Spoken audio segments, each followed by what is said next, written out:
Hello and welcome to our webinar on Crossroads Ahead, Navigating Procurement in 2023 and Beyond. In this webinar, we'll be exploring the evolving procurement landscape and strategies that will drive success years ahead. My name is Nick Pham, and I'm excited to be your host. Today's webinar is a part of our Looking Forward with Workday webinar series, designed to give you insight into how your organization can do more with Workday, including additional ways we can support how you manage your people and your business. During this webinar, we may share some forward-looking statements, so please note our safe harbor statement.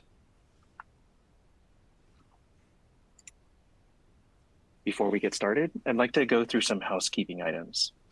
At the bottom of your screen, there should be a gray bar with multiple application widgets. The Help widget is where you'll find resources and information for common technical issues you may experience with the webcast. The Slide widget, which allows you to expand your slide or area or maximize it to full screen by clicking on the arrows on the top right corner. The Media player will play audio and show any screen share that may take place during today's session and will come through this widget. Q&A. If you have any questions during the webinar, please feel free to submit them through the Q&A widget. We encourage you to submit questions anytime during this webinar, and please note that we do capture all questions and we'll do our best to answer them live. With a large audience, it may be a little difficult to get to all your questions, but we'll make sure to follow up if we do run out of time. The resources and on-demand version of this webcast will be available approximately one day after the webcast and can be accessed using the same audience link that was sent to you. And lastly, the survey widget, it's the speech bubble with the lines. There'll be a brief 3-question survey at the end of the webinar that will help us bring topics that you want to hear more about and improve our future webinars. So we really encourage you to take a moment toward the end of the session today to provide some feedback. All right, we have an exciting agenda for you today. We'll be covering some insights into the latest trends, challenges, and opportunities in procurement based on a survey that was conducted by Ardent Partners. And then I'll walk you through Workday spend management solutions, and then we'll wrap up with a live Q&A.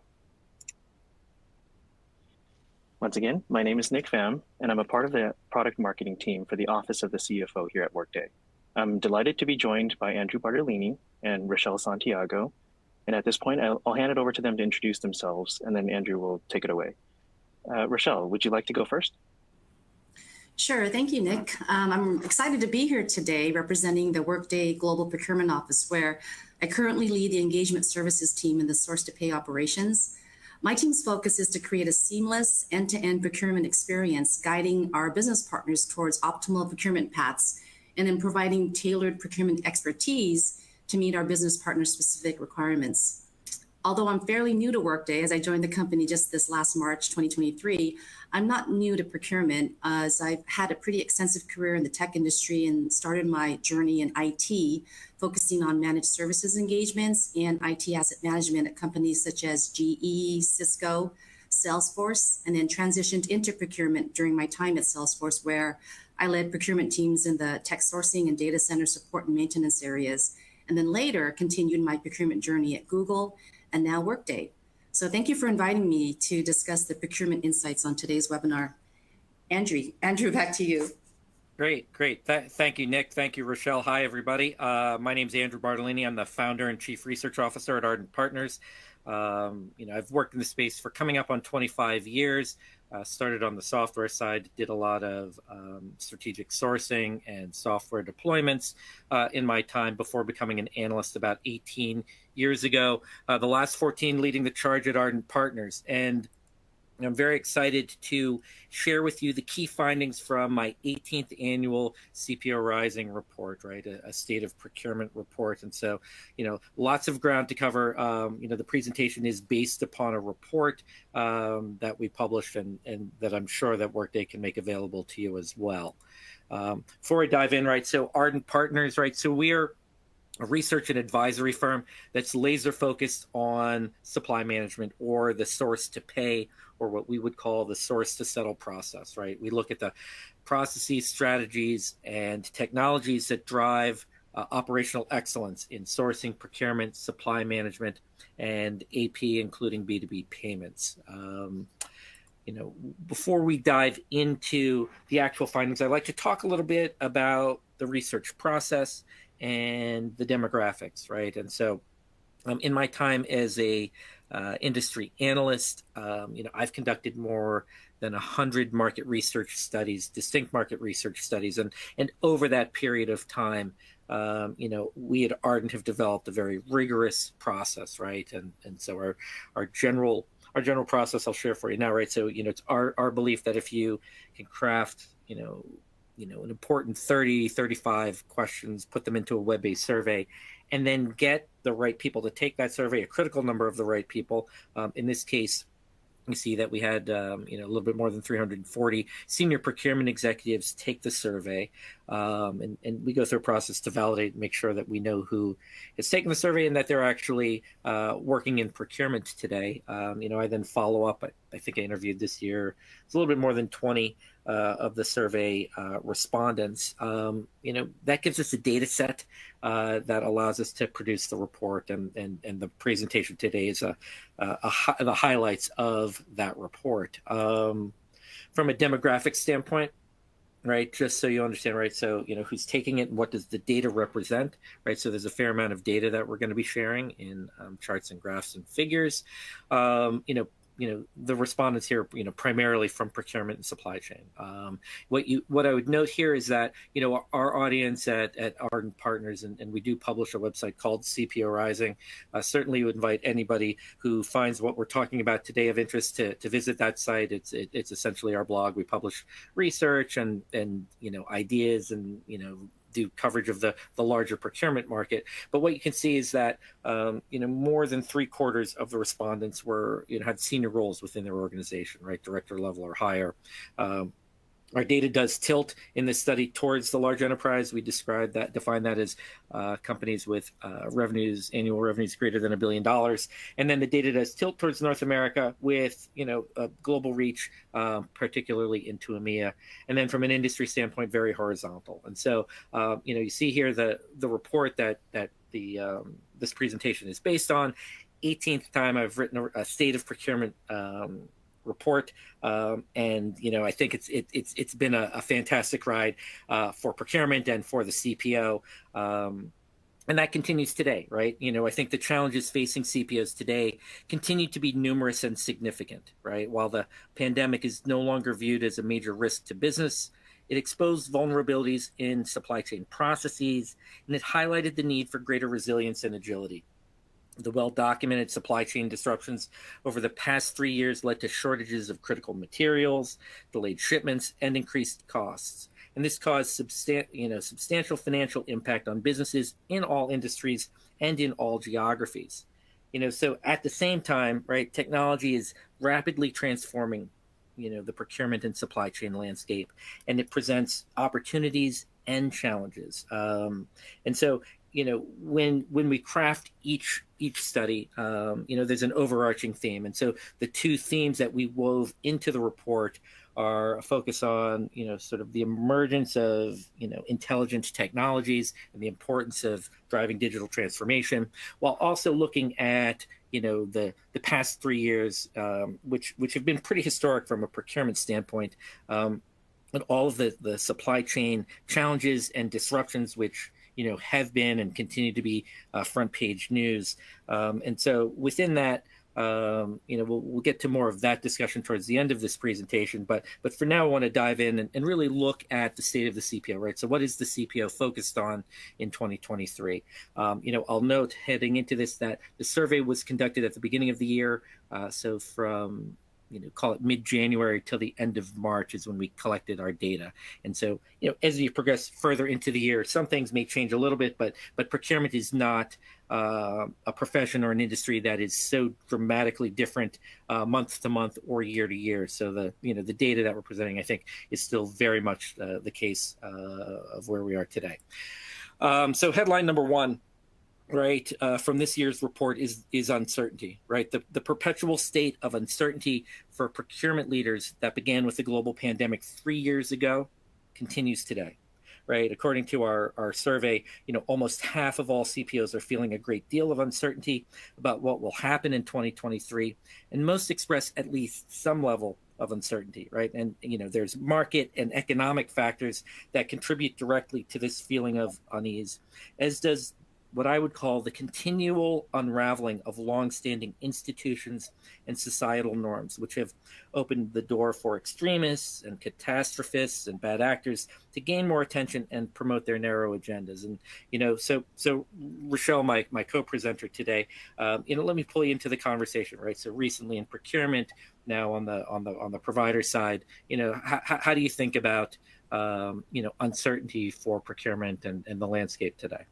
Yeah, thanks, Andrew. I think in the aftermath of the pandemic, although there is a lot of uncertainty with the current market conditions, I feel like this is a good time for procurement organizations to thrive and really show the value to the business.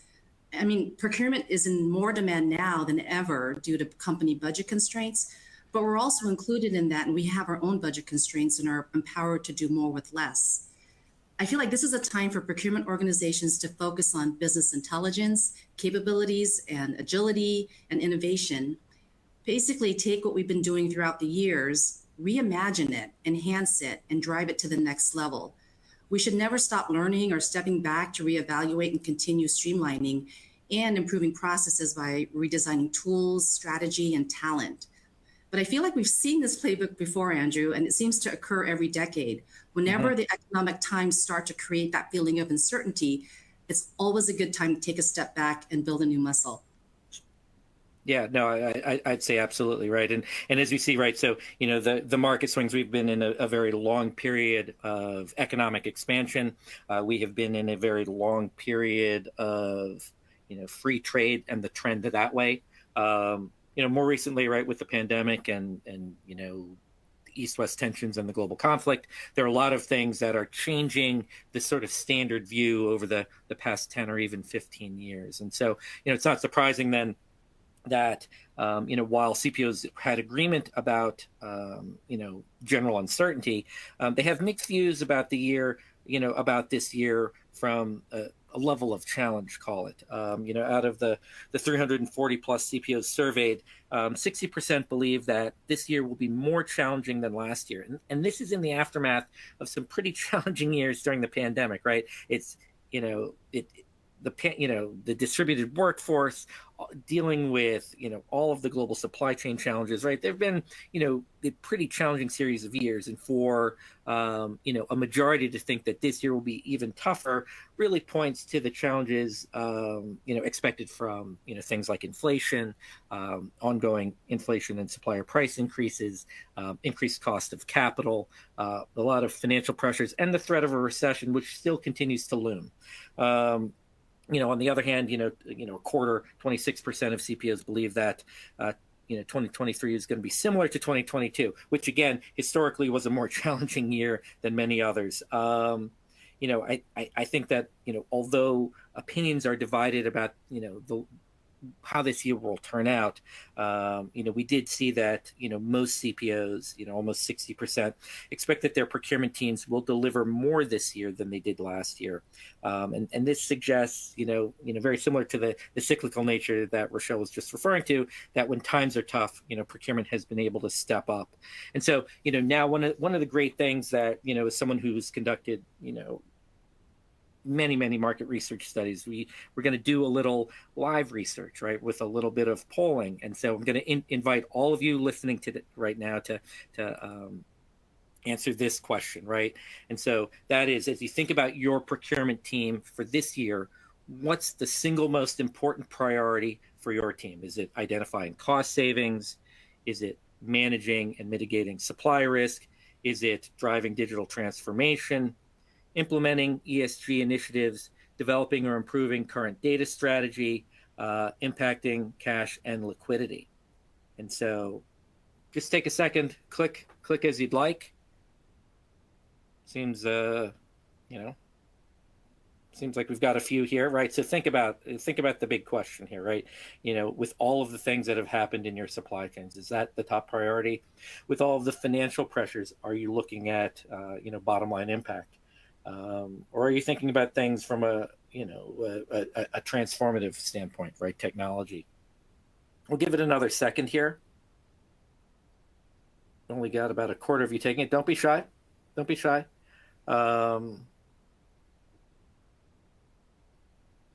Rochelle, if you were to guess, what do you think the top answer would be? I'm gonna say driving digital transformation. Okay, driving digital transformation. All right, let's move on here. We've got about half have responded, and thank you for your answers. And so let's take a look. Bang. Identifying cost savings, right? So identifying cost savings, number one. Driving digital transformation, a strong number two. Distant third and fourth, right? With supply risk and the current data strategy. No one really focused on impacting cash and liquidity. Interesting. What is, I think, I'm always appreciative when, we're doing real-time research and it actually reflects the research that we've done previously, right? And so, the data set here are much larger numbers here, right? So 340 plus, but the long trend away from savings, has changed over the past couple of years, right? So if I were to go back, right, so Rochelle was talking about sort of the cyclical nature of working in procurement, and I would describe, procurement in many ways as somewhat counter-cyclical, right? But when the challenges that face procurement appear to be greater, when the challenges facing your larger organizations and their profit lines increase, organizations look to procurement to deliver more savings. And when we go back to the Great Recession, 2010 timeframe, 9 out of 10 CPOs had prioritized savings. It was savings and almost nothing else at that point in time, right? So very, very uncertain period of time. Over the next 10, 15, almost 15 years, broad economic expansion. Everything is moving up and to the right, and savings become less important when growth is at the core. But what we saw last year, driven in no small part by inflation, we saw the percentage of CPOs that identified cost savings as a top priority double from 21 to 22, and it increased by another 50% heading into this year. And that was always part of our general hypothesis, right? When things are going great and you're driving your bottom line performance by top line sales, procurement can focus on quality and efficiency and operations and all of the other things that procurement does. This year, right, it's savings, at the top of the list. I mean, I think certainly, close second, managing and mitigating supply risk, right? And we've anybody who's worked in procurement over the past couple of years, would know. I often say, right, that there's been more written about procurement and the supply chain over the past 3 years than in the entire history of procurement, right? So procurement, front and center. And the challenging year that we head into, right, when, I'd say that, typically what we see when CPOs have prioritized savings is, they start to source more aggressively, source competitively, and utilize tools like e-sourcing. So big opportunities there. I think certainly driving digital transformation, which has been the top CPO priority or number one or two since about 2017, when CPOs, I think, finally started to understand that you need to have a technology backbone to serve as the foundation of your operations if you're going to scale at any level, if you're going to continue to drive value. Rochelle's, when you look at a chart like this, what jumps out to you? Yeah, it's interesting because when you see this from the results you took a few months ago and then just from our audience today, right, I feel like the slide totally resonates as the priorities here are being focused in our own area. With pressures in the current market, everyone is trying to stretch their budgets as best they can. And so I do agree that savings is top of mind, number one, for so many companies. But interestingly, I think the driving digital transformation should be 1A, which I think today's poll showed that, right? I feel like driving digital transformation can effectively impact all of those priorities listed, as you mentioned earlier. A digital transformation initiative enables procurement to become more data-driven and helps make more informed procurement decisions by leveraging those analytics to gain insights into spend management.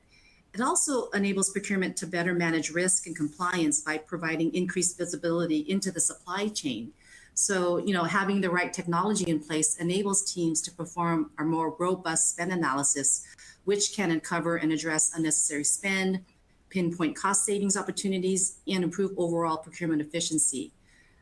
For example, during an addressable spend analysis, companies can identify the spend within a defined time period and understand what's driving the spend and what gaps or unnecessary spend can be eliminated or evaluated for optimization through the procurement process.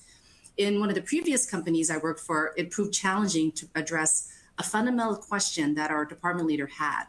How much is my spend on certain suppliers in certain regions for certain services? The data that could address the question was housed in so many disparate systems. So we finally decided to put together a scrappy operations where we pulled in a team of analysts and data mining specialists to dig through the multiple data sources in the multiple locations and mapped the spend to the appropriate resources. As you can imagine, it was an incredibly daunting and manual exercise that uncovered so many gaps. But by identifying these key issues, it set us up to propose the right governance framework and oversight to put in place, which would then get us ready for the much needed digital transformation. So when I made this move to Workday and started discovering everything our systems and tools can provide to run the business, that in itself was transformational.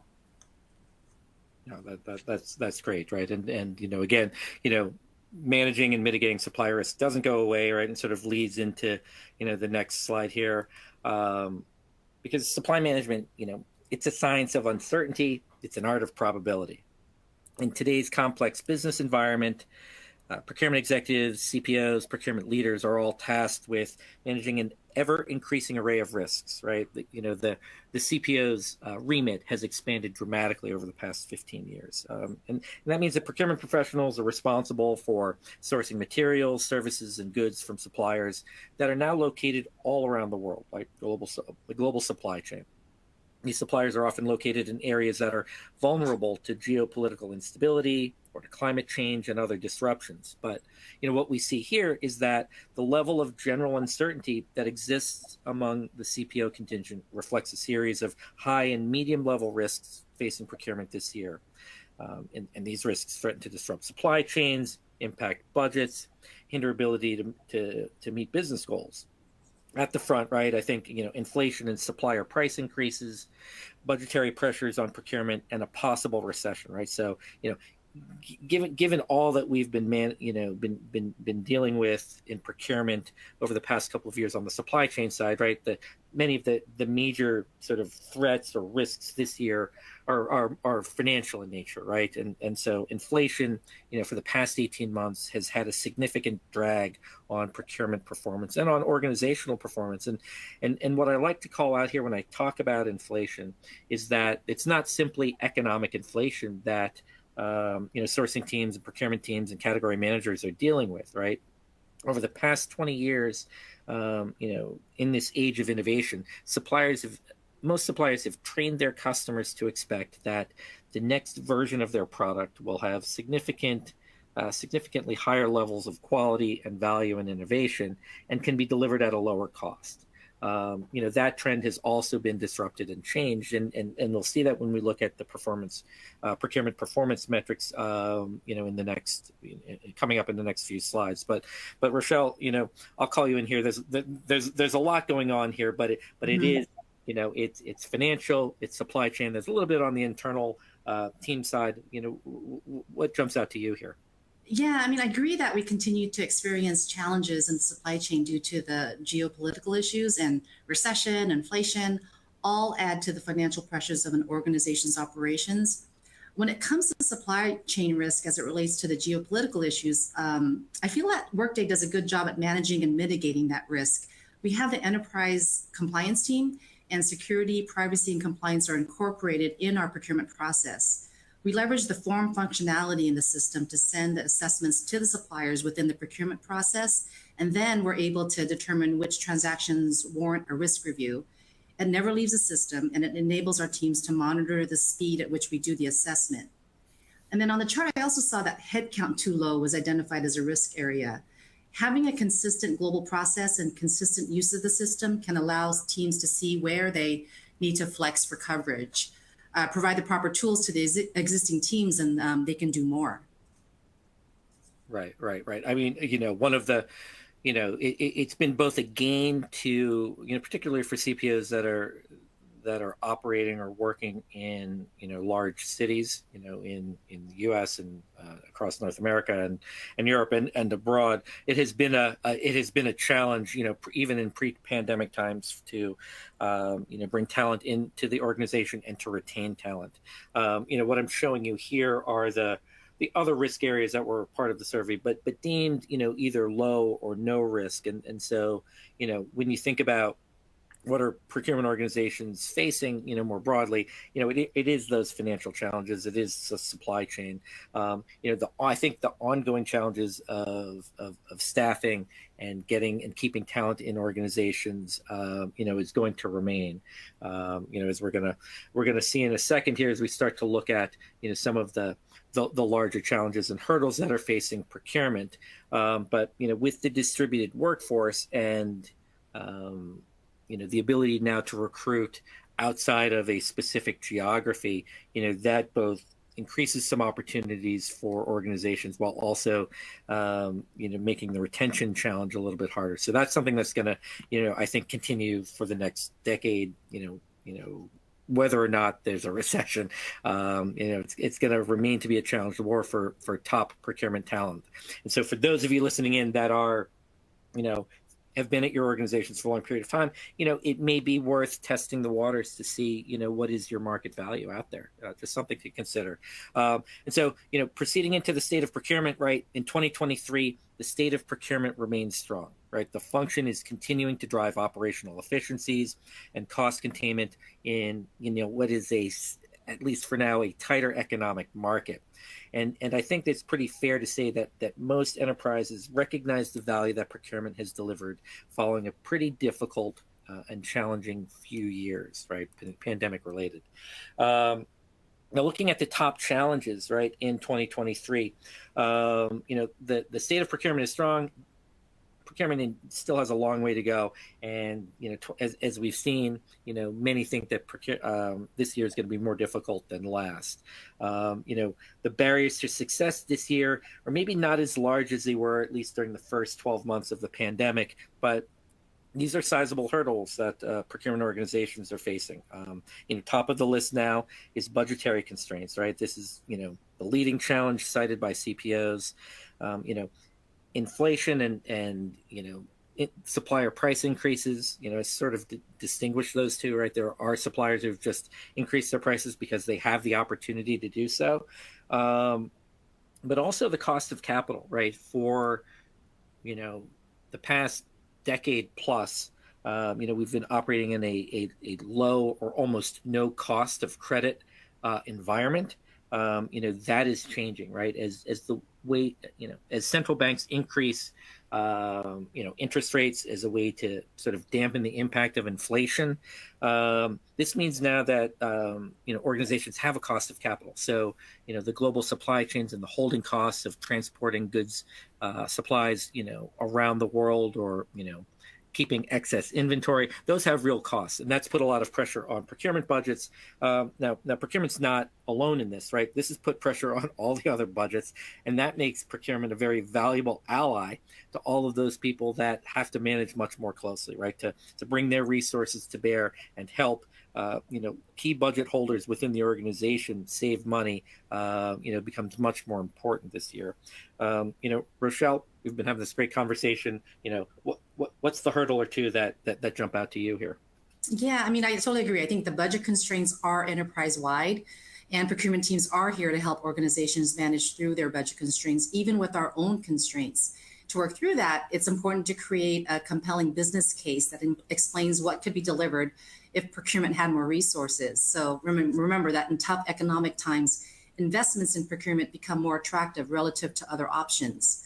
And then I also saw, the supplier performance management is crucial. This is a time with a high volume of competition, so suppliers need to ensure they deliver the gold standard consistently. And then that difficulty engaging stakeholders, that one resonates as, for us here in Workday Procurement, to overcome the hurdle of engaging with stakeholders, we've established a regular cadence with all of our key stakeholders to present SSPs, or strategic sourcing plans. It's an opportunity for our procurement team to share key challenges and key strategies, the trends we've been seeing, and that actually has really improved our overall collaboration with the business stakeholders. We align our strategic sourcing plans to ensure we're working with our business and finance partners to influence planning. Got it. Right. So challenging economic times are opportunities for procurement to better engage and collaborate. Here comes the bonus, right? A little bit more real-time research for everybody. This is the question really, I guess, asked at the organizational level or, from a CPO perspective, what is your top priority? What is your top strategy for procurement in 2023? Is it pursuing a digital transformation? Is it improving communication and collaboration with those budget holders and line of business leaders, right? The distributed workforce has presented a challenge. Implementing strategies that impact cash, streamlining current systems and processes, or is it something that's a little bit more staff focused, right? Improving retention, better training. Good number of choices here. I'll let you know that after we review the results, we'll see if the folks listening in map to the research survey that we had earlier in the year. We'll give it another second.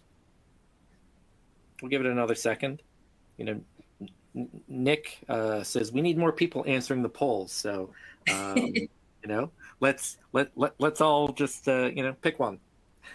pick a letter, any letter. Rochelle, what do you think? I'm going to stick to my digital transformation as number one. Okay. Yeah. If it ain't broke, don't fix it. We're hitting the 50% number again, and we've got a lot of other slides here to get through. So I'm going to jump ahead. There you go. Streamlining current systems and processes, improving internal communication and collaboration, right? All important. These are what I would say are the classic challenges that procurement has had for going back 18 years, right? So one of the things that's great about doing this study each year is that we were able to track trends over a really long period of time while also introducing new things that are, relevant to the here and now. And, while pursue a digital transformation, was number one just by a nose, collaboration, streamlining, current systems and processes and getting better alignment from those, have been major challenges. And it's sort of same as it ever was. The one I'd call out here that, I think is newer is the focus on cash, right? Again, we've talked about inflation, supplier price increases, threat of recession. And then we've also talked about the increased cost of capital, right? So a little bit more pressure around how you're managing money.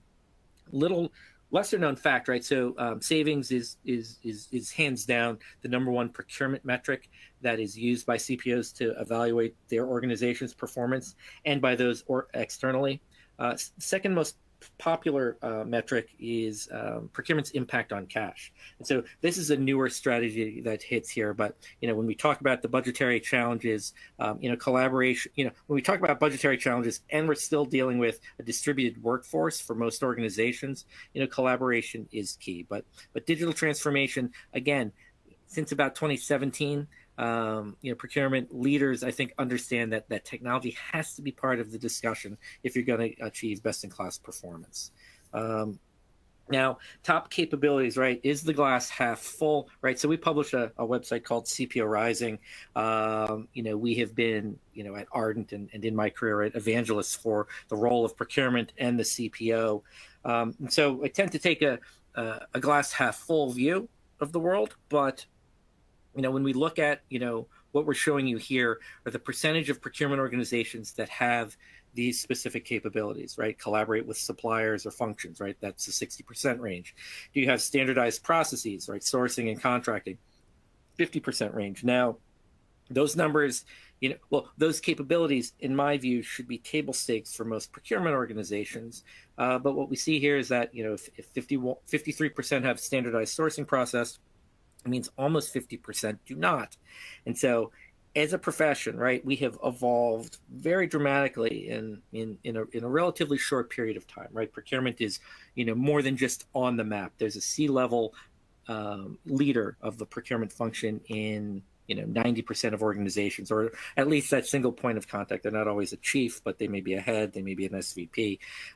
Procurement has come a long way, but more broadly, right? And so probably for half of you listening in, right, you still have some sort of basic challenges that need to be addressed.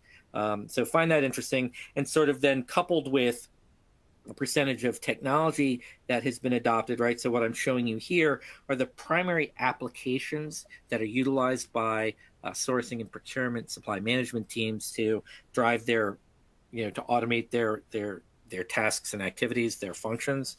The numbers here represented are the percentage of procurement departments overall that have deployed these specific applications. And, despite the fact that procurement is really a linchpin for success to the best-in-class organizations, we still have a lot of opportunity here for adoption as well, right? And, Rochelle, you work for, a pretty prominent solution provider here.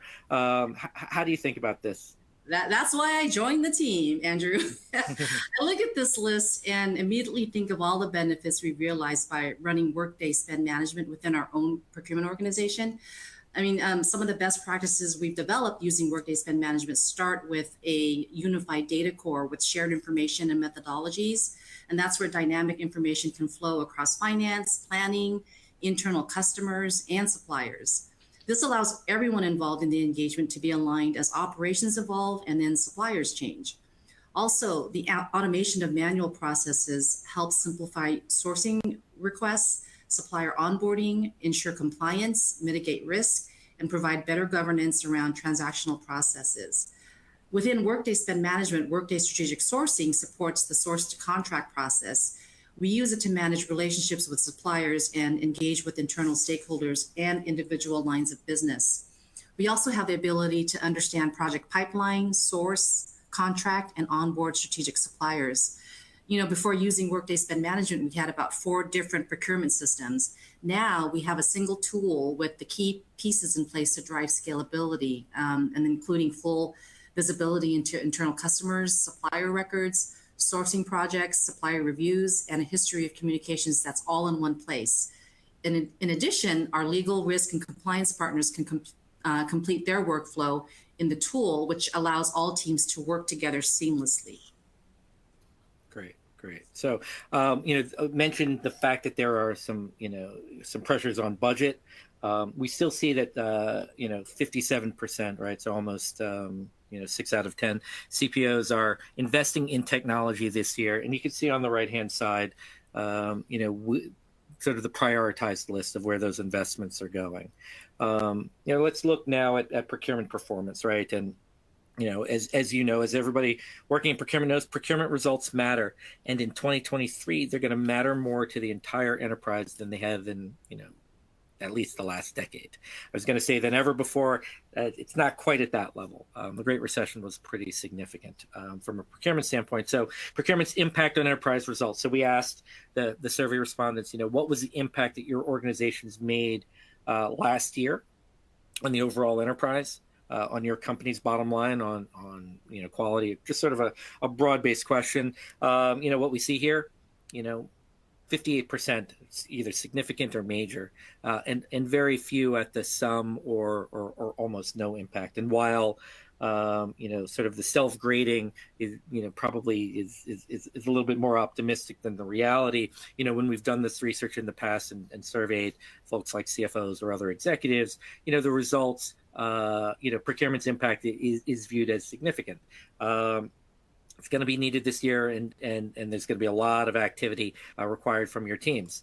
Now, in each Ardent Partners research study, we try to capture performance metrics, or we do capture performance metrics as we've shown here. What I'm showing you on this table are the metrics that are the average of all procurement organizations, right? So, once you get the report or get the copy of the slides, you can go back and look at your organization and see how you're doing relative to the market, right? So I'll just call out a couple here. Spend under management. So trend line is sort of looking year to year, in a bigger perspective over the arc of this research series, spend under management has generally flattened, right? So when we started the research studies back 2006 timeframe, the average procurement department managed less than half of total spend, and so spend under management, is a metric that looks at the percentage of direct, indirect services, and for some organizations, capital expenditures. What's the percentage of total spend that procurement influences and manages? And procurement, the metric in general has sort of settled in the mid 60s range. The savings numbers we see here, it says flat and up. That's from one year to the next, but these numbers are historically down. These numbers would tend to be in the 7.5% to 9% range. Inflation has definitely taken a huge bite out of savings. Addressable spend that's sourced has hovered around the 60% range. Compliance, what percent of your spend is contract compliant? About 2/3. This means about a third. At the average procurement organization, about a third of all spend is Maverick, and there's a real cost to Maverick spend. And then enabled suppliers, all the focus of digital transformation. This is a number that continues and has been moving fairly steadily up and to the right over the years. Now, we've gone from the average now to the best-in-class data set. So a lot of data, a lot of numbers. You are able to get the slides, and then the report really goes into a deeper discussion than just a single slide. But in any Ardent Partners market research study, we will segment the top performers, a group that we will call the best in class, the top 20% of performers, and then identify them based upon a couple of metrics. We will then segment them out and look at how they perform relative to the all others group, the other 80%. And we do this for a couple of reasons, right? We do this to show what is possible within procurement. We spend a fair amount of time in many of our studies analyzing the best in class and reverse engineering. What are the things that they do? What are the things that they don't do? What do they avoid? But just looking simply at the metrics, for those organizations that are managing less than 60% of spend, you're leaving a lot of money on the table. The best in class show that they can manage more than 90% of total spend, and they can do it effectively, efficiently, and with an impact on the bottom line. Now, the savings numbers that you see here, you would say, oh, well, the best in class are saving less. The reality is they are, as a percentage, yes, but these numbers are applied to a much larger spend portfolio. And so a best-in-class procurement organization can drive tens of millions of dollars or euros to the bottom line when compared to their all other peers. And so investing in a best-in-class investing in a procurement organization, driving to best-in-class is a wholly worthwhile venture and something that will deliver great value to the bottom line. You can see the other metrics here, significantly higher. And then even with the best in class, right, only having, close to close to 75% of compliance spend is leaving money on the table. So even the top performers have room for improvement. In this year's study, as we've sort of moved to a more visual world, rather than going into deep depth on, what is a best-in-class procurement organization look like? We tried to summarize it here, with in a single graphic, right? I think it starts with strong leadership at the top. They have standardized their processes, they have automated their processes, which provides greater visibility. They invest in their people to a much greater degree. Rochelle, when you think about best-in-class procurement, what do you lead with, and where yeah. Yeah, no, I 100% agree with all of these characteristics here that make up a world-class procurement organization. If you can get all of these characteristics in place and foster the cross-functional collaboration, organizations can improve profitability and unlock that significant value. Yeah, great. So, those are the metrics, right? So, I mentioned that, each year, there's a larger theme within our CPO Rising State of Procurement report. And this is this year's CPO at the Crossroads, right? And that the Crossroads is that pivotal moment in a story where a character must make a choice that will permanently shape their lives, right? So, we really view the report and Ardent and myself, right? So we pose a couple of questions in this report for CPOs to look at and address. The first of those is the big data opportunity, right? I think in 2017 or 2018, Ardent Partners really started beating the drum of the opportunity that big data is going to present for procurement, the opportunity to begin to redefine best practices, to redefine value levers. What we've seen in the past 12 months or even shorter period of time is the expanded usage and broad commercialization of AI.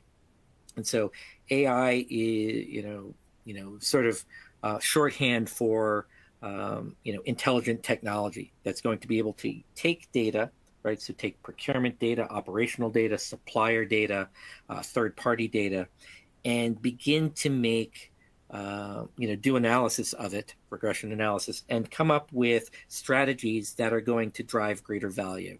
When I look at industries that have already been shaped by big data, right? You can look at online marketing or professional sports are two that I think are, pretty tangible. Online marketing, which, if you went back to the 90s and how things were done then to where things are done today, it's an entirely data-driven model, right? There are algorithms that decide what, a viewer sees or doesn't see and how they're prompted and engaged, and the systems get smarter.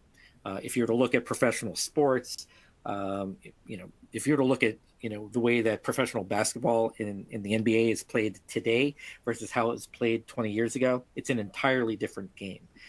And data analysis has really driven a change in the overall strategy. It's our view that this is going to happen in procurement over the next decade, and that I think when I go back to the glass half full, glass half empty, I understand that when we're talking about the impact of data intelligence and becoming a more predictive organization and reimagining or redefining best practices, can be somewhat beyond the reach of an organization that doesn't have great visibility into their spend.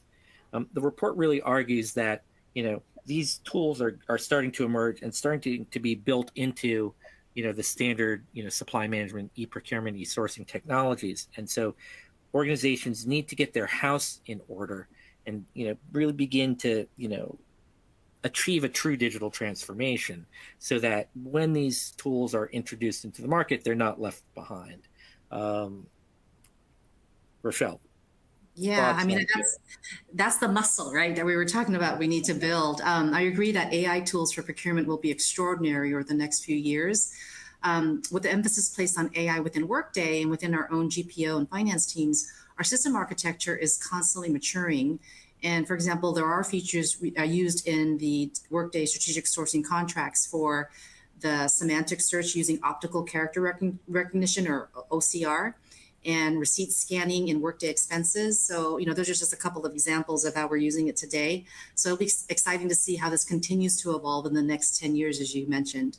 Yeah. I mean, it's gonna, in 10 years, our view is that how procurement is managed and run is gonna be very different than what we see today. But you need to start taking action and thinking about this today, much in the same way Crossroads number 2, the global supply chain, right? So when I was a strategic sourcing consultant in the late 90s and early 2000s, there was a big push to move spend, move supply to low-cost countries. And that was largely China at the time, right? Organizations would just, there'd be an announcement in the Wall Street Journal that company X is going to move 30% of their spend to China by some date.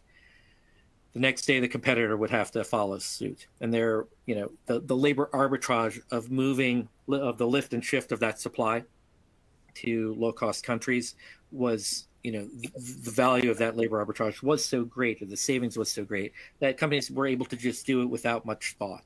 I think that many of the people listening today, and those that have been working in procurement for less than 20 years, or are under the age of 50, have inherited supply chains that they themselves did not design.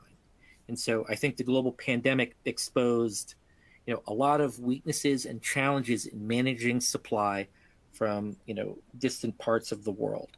And, there are security issues, there are supply assurance issues, there are any number of issues that, I guess we argue not that you need to reshore and nearshore everything, but that an analysis needs to start now to see if you actually have an optimized supply chain, right?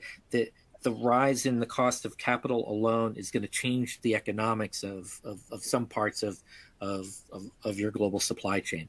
And we think that if you just simply continue on because that's what was here before, that's a mistake. And so we're not making an argument other than to say, you need to look at this, you need to apply high level of rigor to this. And then if changes need to be made, come up with a strategy to do so. Rochelle, with everything that has happened over the past couple of years, right? Global supply chain challenges, disruptions, major. What do you think? Yeah, I mean, you hit it right there, Andrew. I think it's important to implement the right technology so you can be more proactive. Companies can use data analytics in order to better anticipate changing conditions within their supply chain, as well as measure supplier performance more accurately.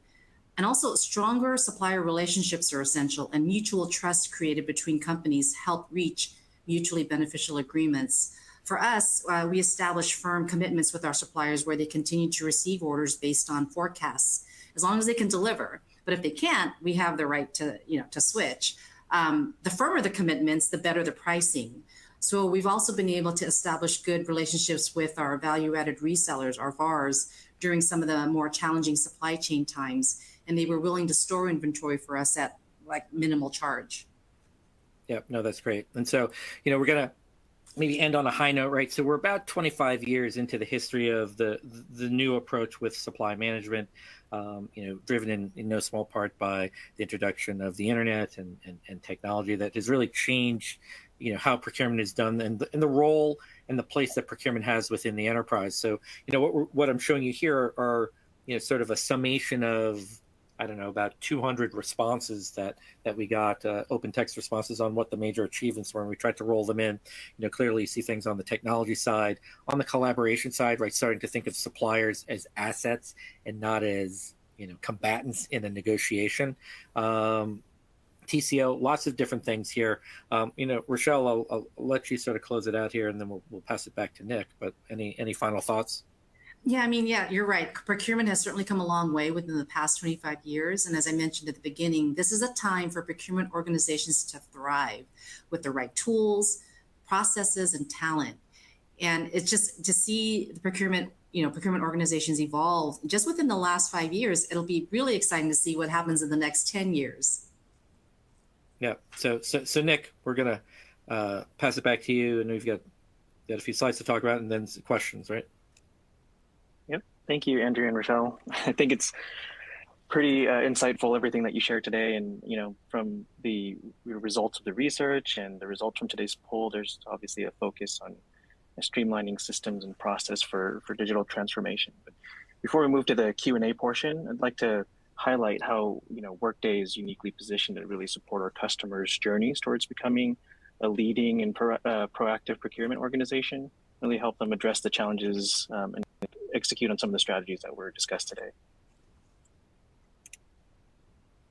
So Workday's Enterprise Management Cloud really combines finance, spend management, and HR, and analytics and planning into one system. And we've really reimagined enterprise software with a platform designed for change, and it empowers you to transform effortlessly. So our scalable true cloud platform ensures continuous innovation and a unified experience for all customers. And streamlined processes, integrated data, and powerful analytics really foster that data-driven culture that you need to enable rapid course correction and drive meaningful business outcomes. So our Workday Spend Management solution is an integral part of our Enterprise Management Cloud. And it provides customers with a seamless source-to-pay platform that integrates tightly with their financials, planning, and reporting foundation.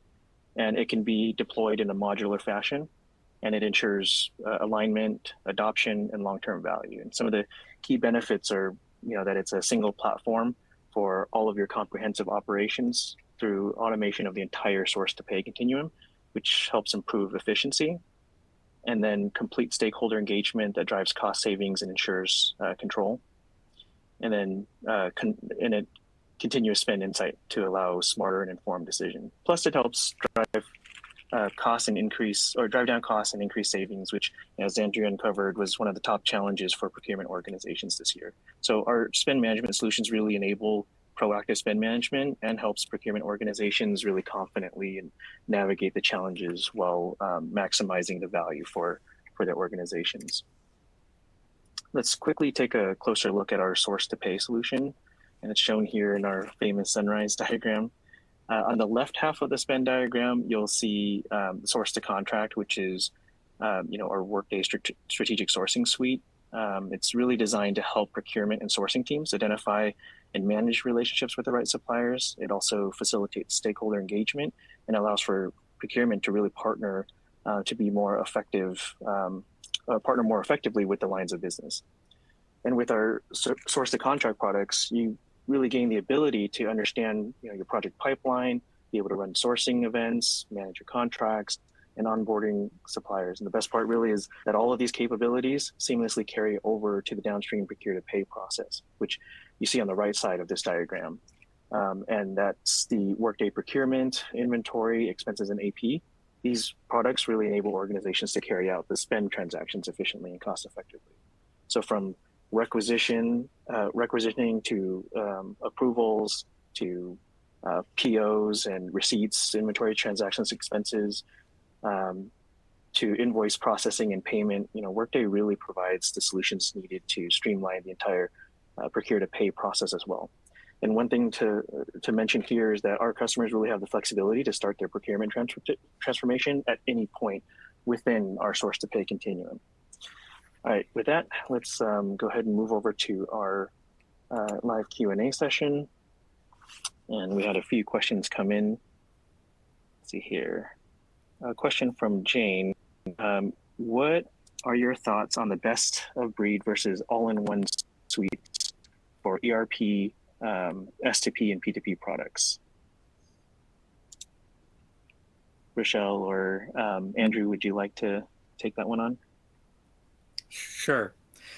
So, I think that, there's been just tremendous innovation in the technology markets, and you have a lot of new startup companies that, maybe do one thing or focus on, a lot of point solutions that, I think organizations need to be careful and understand that simply because a company is new or focuses on one thing, that they're not necessarily a quote unquote best of breed. The trends that we've seen in our research and with the inquiries that we track over the years is that more organizations are moving towards suites or couplings of technologies for a variety of factors. Integration being one, managing fewer, the fewer throats to choke concept, right? So in a SaaS world, organizations are delivering their new releases in a much faster cadence, and ensuring that all of these things continue to stay aligned if you do take the best of breed approach, is more of a challenge than it certainly was. I think ultimately the decision lies at what are you trying to accomplish, and that no matter what approach you take, that you need to see what the end goal is and understand, right? So with pressure on budgets, maybe you're not doing the full suite today, but building it over a couple of years. You just want to make sure you understand where the end game is so that you're not having to restart part of your digital transformation. Great. And we do have a few more questions that came in, but we are getting close to the hour. So again, for those of you that submitted questions, we've captured all the questions, and we'll reach out and make sure that we get them answered. So just to quickly wrap up, I'd like to share, a couple of upcoming webinars that might be of interest. You can find the links of the registration in the resource section, and we look forward to seeing you during an upcoming session. So on behalf of us, we'd like to thank you all for attending today's session and hope you have a great workday.